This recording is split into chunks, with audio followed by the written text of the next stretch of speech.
今天这节课为保软甲特别制作了一个专辑，全面讲述了保软甲的解决办法和功能胶胶性的讲解。上节课彩色底胶试色的课程当中有讲到刻模的专业知识，大家也都知道了，刻模需要单向单刺创造划痕，才能有效避免因划痕不到位而产生的后缘起翘问题。又强调了保软甲指尖分层是因为生活外力撞击刺激而产生的本甲折弯，解决办法是封层后打磨底部形状线，将本甲藏于建构胶里面，从而让生活外力撞击的时候接触撞击的是胶而不是本甲。按照上面的操作方法，基本上是可以解决保软甲指尖分层的情况，但是呢，不排除有很多同学做建构的时候厚度不够，导致打磨底部形状线的时候边缘被磨得过于锋利而变得薄和脆。接下来呢，这节课我们就对保软甲实操进行详细的逐步讲解，分为不塑形的快速建构与塑形的极致单色。那么这两个实操所使用的产品材料是有区别的。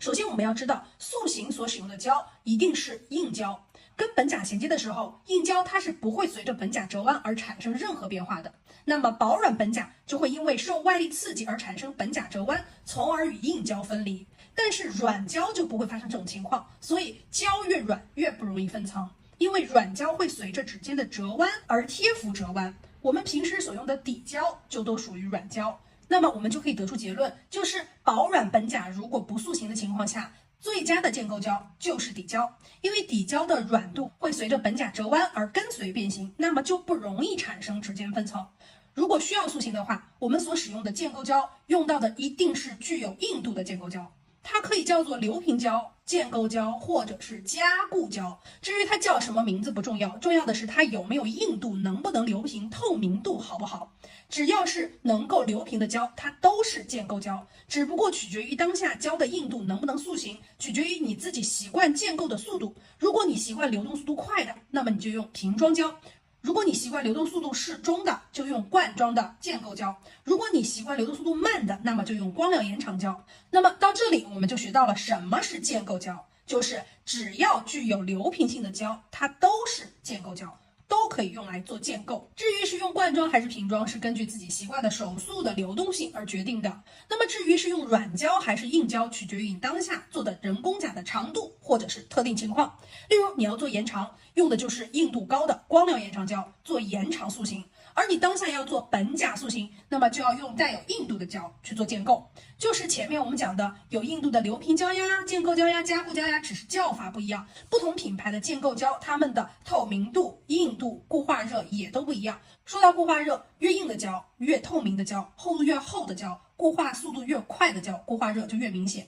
胶的固化它是一个散热的过程，我们美甲师需要做到的是正确引导照灯时间，而不是让顾客在那里照干了就不管了。那么厚度比较厚的时候就会出现急剧的固化热，顾客就会被烫到。而通过手持灯短时固化的情况，就可以很好的运用胶的性质，达到我们想要的人工甲状态，从而避免固化热所造成的不适。这就是我们专业美甲师需要配备的基础专业知识，而不是一味追求没有固化热的功能胶，那么它势必是达不到你想要的硬度和塑形能力的。因为胶的配方工程师告诉我们，想要硬度它一定会有固化热，而大家追求没有固化热的胶，它的硬度是达不到的。就像你想要牛儿跑又不让它吃草，它本身就是一个悖论。固化热和硬度它是相对的。我们建构胶选择的就是底胶建构，然后加涂色加封层。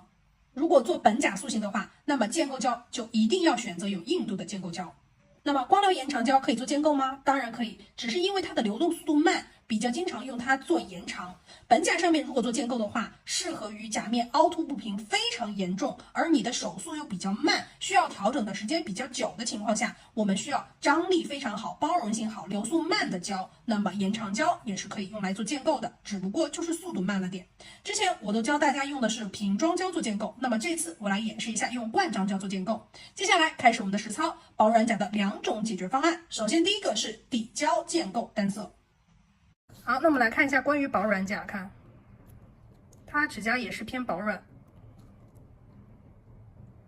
那我们在给它去做建构之前，先给它刻模。之前我们有讲到，刻模的时候我们用到的是海绵抛的粗面，晶体比较明显，给它进行刻模。越是保软甲，越是需要有明显的晶体。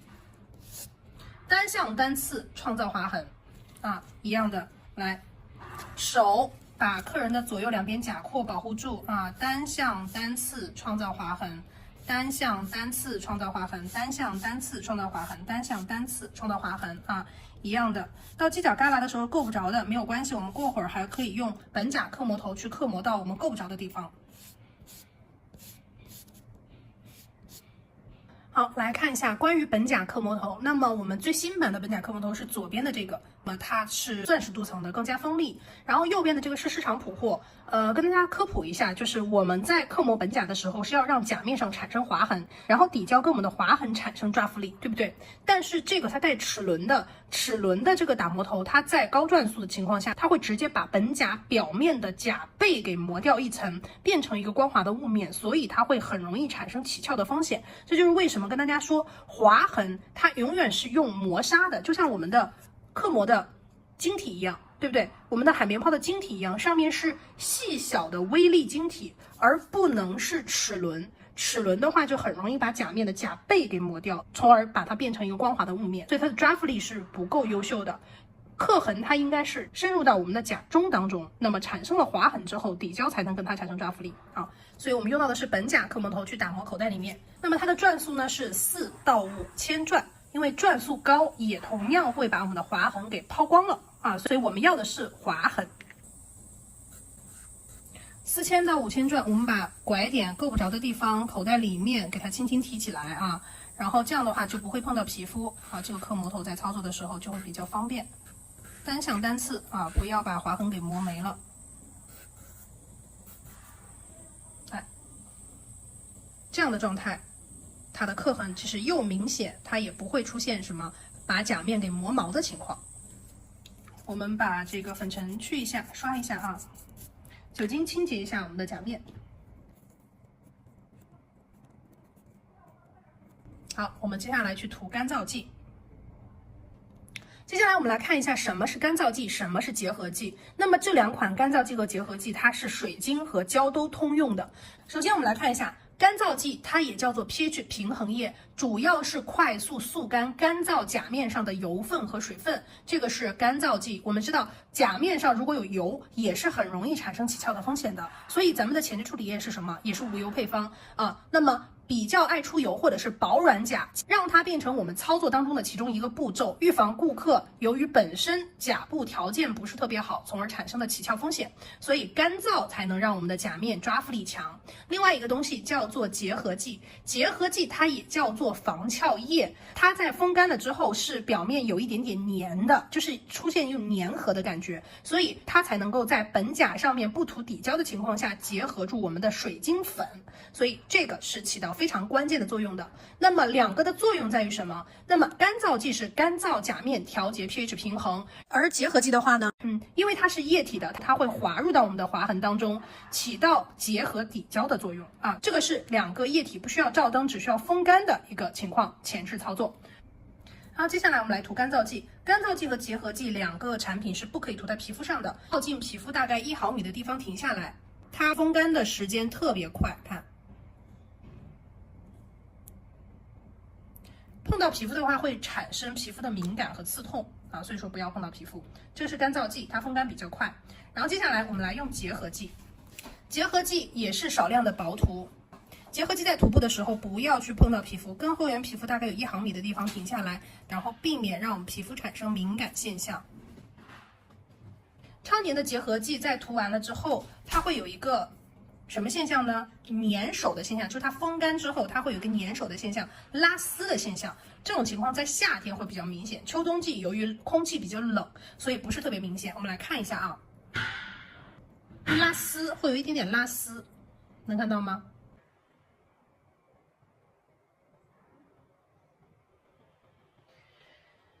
那么拉丝的这个情况在夏天会比较明显，因为秋冬季空气比较冷，所以说它拉丝就没有那么明显。但是超粘结合剂就是因为它的这个粘性才能够起到结合底胶以及结合我们的水晶粉的作用啊，这个是我们的超粘结合剂。好，接下来我们来涂布底胶。那么前面我们有讲过，如果我们对于薄软钾在去涂单色的过程中，你的甲油胶涂单色之前，要给本甲进行一个建构，建构之后再去涂颜色，才会达到饱满和极致。那么对于薄软钾不塑形的情况下，我们用到的是俄麦的俄式3合1建构底胶，因为底胶它是软的，它可以跟本甲比较软的折弯产生随机的贴附，所以如果不做建构的情况下，底胶是最适合我们操作本甲的建构，因为它的贴附性会更好啊。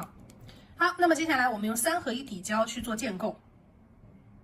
首先第一遍找范围是薄涂啊，提起口袋，然后我们把甲面上稍微用一点点的力，因为我们前面说过了有划痕，那么我们在对底胶去涂布的时候，有那么轻微的用力可以起到让我们的划痕怎么样渗入，底胶渗入到划痕当中。第一遍找范围的时候一定要怎么样薄涂。如果第一遍范围多了，那么你在第二遍建构的时候，这个胶就非常容易流出什么甲沟。接下来我们来第二遍做建构，取适量的胶体放在我们的指甲后缘的位置，让我们的指尖朝下，这样避免我们的胶怎么样往两边去溢。好，那么离后缘有1毫米的位置停下来，因为前面它有范围了，它会直接流入到我们前面的范围当中去，把剩下的这个胶的部分往前面去带，涂满整个甲面。OK， 这样建构的部分基本上就 OK 了。然后我们去找一下边缘，接下来我用到的是这个会拐弯的拉线笔啊，俄式会拐弯的拉线笔，主要是用于细节处的查找，大笔够不着的地方，我们小笔去够一下它。建构的部分我们在前面的这个彩色底胶的部分已经讲得非常详细了。来看它基本上现在已经流平了。好，倒置一下。好，倒过来了之后，我们是可以看到这个灯柱它也非常饱满了，对不对？好，接下来我们把它固化，临时固化一下，然后放大灯里面照灯1分钟。照灯回来了之后，我们来去涂它的颜色。那么这一步的话，对于你们大家去涂的时候，可能用到的就是色胶了。那么对于我来讲的话，我们现在因为有彩色的建构底胶，建构的作用就是它涂的速度会非常快，不至于说像你去涂单色要涂2遍或者是3遍才能达到饱和度，那么就增加时间了。所以彩色底胶它更加可以快速的进行建构和单色。好，那么我们来用这个玫瑰粉色给它涂。首先跟前面的建构是一样的。薄涂一点点啊，薄涂一点点去给它找范围。这个颜色就是一个比较气色的颜色。还有一个好处是，因为本身它就是一个底胶，所以即便你在涂布的过程中不小心超过了你原本涂的底胶的范畴，它也不会因为在涂的过程中超过你原来底胶的范畴出现起翘和分层的情况。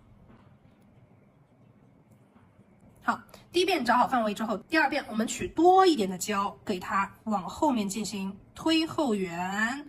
建构。好，指尖朝下，将我们的大量的胶珠往前面去带到我们的整个指尖去。把它往前面指尖去带。如果你觉得胶量不够，还可以再加一点点，它会自己流平。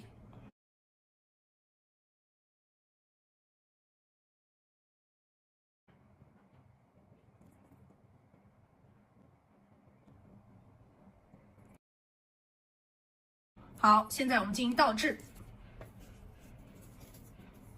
那这边来讲一下关于前面我们建构的厚度的问题，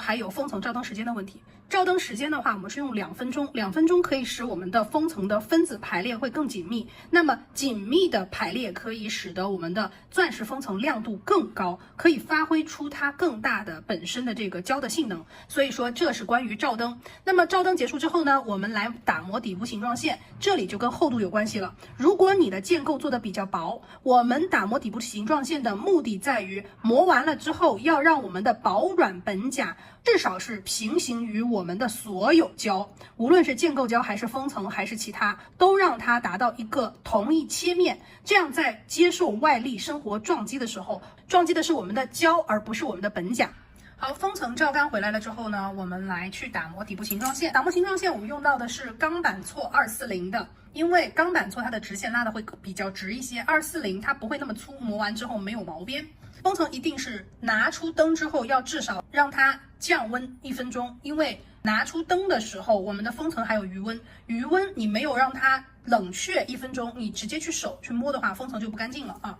好，之前我们用到的都是圆形的本甲，那么今天跟大家来讲一下关于方形甲，我们应该怎么样去打磨底部形状线，指甲给它修个形状，给它把指尖磨一下。不要去考虑什么包边不包边会不会出现起翘和分层，分层是本甲和底胶之间产生的分层，特别是薄软甲指尖的分层，它是由于生活外力的刺激，去敲击键盘指甲经常去触碰某些外力产生的指尖折弯，特别出现在薄软甲上。那么由于我们刚刚已经做了建构底胶的建构跟本甲它的附着力是更强的，对不对？建构了之后，我又用了这个建构彩色底胶去给它进行单色，那么这样它的厚度已经足够了，跟我们外力撞击接触的是胶而不是本甲本身。所以方形甲我们再去做指尖的时候，只要让我们每一层的胶它跟我们的本甲达到同样一个切面，它就不会出现因外力撞击而产生的指尖分层，除非你的刻磨不到位，除非你的刻磨打磨把划痕给磨没了，或者用到的是这种带螺纹的刻磨头，把整个甲背给磨掉了，它就打破了它本身的抓附力了。好，来我们继续然后底部的形状线去打磨一下，拉平拉直，拉平拉直，这边也是拉平拉直，角角的给它稍微带一下它是一个方圆形的指甲。方圆形首先它得是方形，它才能是圆形。好，我们来看一下这个底部，看一下底部这样子的厚度，看到了吗？这样子的厚度，然后我们的指尖就不会容易产生分层。它即便是生活外力的撞击，看到了没有？它的色胶、封层以及本甲都在同一个接触面上，不会因为外力撞击会产生指尖的分层、指尖的折弯，不会产生指尖的折弯，从而产生分层。那么这样它的牢固度就够了。这个是本甲这个是我们的本甲用底胶做的建构，不去做塑形。接下来呢，我们来演示一下关于塑形。如果说你需要进行本甲塑形，我们应该怎么样去操作？那么这个手指是偏宽的，它又是一个圆形的。那我们来看一下，如果本甲是圆形的指甲，怎样去打磨底部形状线，以及包括它的塑形。那么本甲的塑形，首先要求我们的塑形胶要带有一定的硬度。前面的视频我们已经讲到了关于塑形，市场上因为大家只要求它没有固化热，所以没有固化热的胶它的硬度是绝对不够的。那么微固化热，我们可以通过手持灯的短时固化调整，让我们的胶达到有非常好的塑形能力的情况下，也可以增加客人的体验感，就是它不会发生烫的这种情况。还是一样，我们先去涂干燥剂和结合剂。然后接下来我们来涂底胶。那么至于用瓶装胶还是罐装胶，取决于你当下的这个手速快慢和你自己的习惯瓶装胶相对来说稀一点，所以说它涂的时候手速可能是要求你快一些。但是如果说作为薄涂来讲的话，其实都差不多的那么我们今天就都用罐装胶来去涂，少取一些单面取胶。我用到的这个笔刷是我们接下来要出的这个专门用于光疗胶的非常有韧性的一个笔刷。OK， 接下来我们照灯。好，照灯回来了之后，我们来去做塑形首先塑形也是一定要建构的，要有一定的厚度才能达到塑形的功效。先去薄涂一遍，找范围，所有的建构都是这样，薄涂一遍，找范围，边缘的地方尤其要干净因为很多同学在涂边缘的时候不干净，淅淅沥沥的，所以它的建构就很容易不干净，你涂出来的色胶看起来像缩胶一样的效果好，接下来我们取适量的建构胶。这个胶用到的是晕染建构胶，然后取胶尽量是一面有胶会好一些看，然后放在我们的指甲后缘的位置，然后去均匀的推到左右两边拐点，然后往下去带。那么来跟大家说一下，什么叫做建构，什么叫做塑形。来看我现在取的这个胶量，它顶多是能够让你留平出现光圈而已，但是它不足以让你达到非常好的塑形功能。什么意思？它的厚度不够，它仅仅只是什么？只是有光圈了。你想让它达到非常好的塑形功能的话，一定是要有一定的厚度的，至少我们在最高点或者是至少最厚的地方有那么1毫米左右1毫米到1.5毫米左右的厚度，那它才能够达到非常好的塑形不回弹的工作效率。好，接下来我们倒置。翻过来了之后，我们因为刚刚倒置的时候，它的中心点在甲床的中心位置，它会有一点点坠。那么我们想要让它达到塑形能力，两边如果胶越薄的话，是不是它就塑形不够了？所以需要让它往回流一下，往外摊一点。然后这个时候我们看一下光圈没问题，接下来再去给它进行照灯。这就跟你自己家里的灯和这个胶你要达到匹配度，基本上这款胶的照灯时间5到8秒左右就可以塑形了。它是短甲，所以它直接用手持灯就可以达到它的塑形功能和时间。好，差不多到时间了之后，我们拿塑形夹去夹住客人的甲床最宽处的位置，夹到甲床最宽处的位置给它进行塑形。看它两边的由于受压，所以产生了发白的现象。如果它不能承受的情况下，我们不能够强行的把这个甲床压得特别瘦，导致它甲床由于挤压过度产生的甲床受损，就有可能会产生空甲的情况。好，照灯回来了之后呢，我们发现它已经受了。在照灯如果没有达到我们非常好的塑形秒数的时候，在这个位置会被你的塑形夹夹出一个小小的痕迹，看到了没有？在这儿。那么这个应该怎么去办呢？我们来看一下。首先第一件事情，把浮胶擦掉。浮胶擦掉了之后，我们把边上被塑形夹夹到的那个部分，用锉条去把它带一下，用稍微细一点的锉条，不要用粗的锉条啊，240的这个锉条就刚好。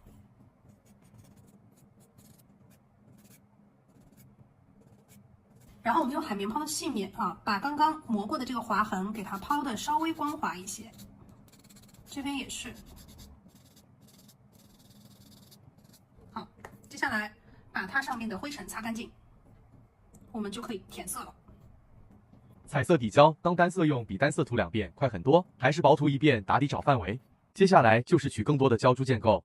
先推后圆，再往指尖带。如果你带不平，就是胶取少了。彩色底胶是建构底胶，就是后涂才好看，后涂才是建构才能有高点，指甲才饱满。笔尖会拐弯的拉线笔找一下3边细节，这样找平会更快。接着倒置找一下高点。彩色底胶试色时候，建构倒置讲了很多遍，这边就不讲了。照灯回来涂个钻石封层，注意光圈找平。好，封层结束，照灯回来之后，让余温散去，1分钟之后冷却了，跟刚刚一样的啊，只不过它是圆形的。那么圆形的我们就磨一下底部形状线，因为我们有厚度，我们的胶有厚度，所以磨完底部形状线，它应该是一个干净的切面。但是呢，不能因为建构太薄而导致你磨完之后边缘变得非常的锐利和脆，就变薄和脆了。薄脆就不行了啊！我们用的是这个240的钢板锉去打磨底部形状线。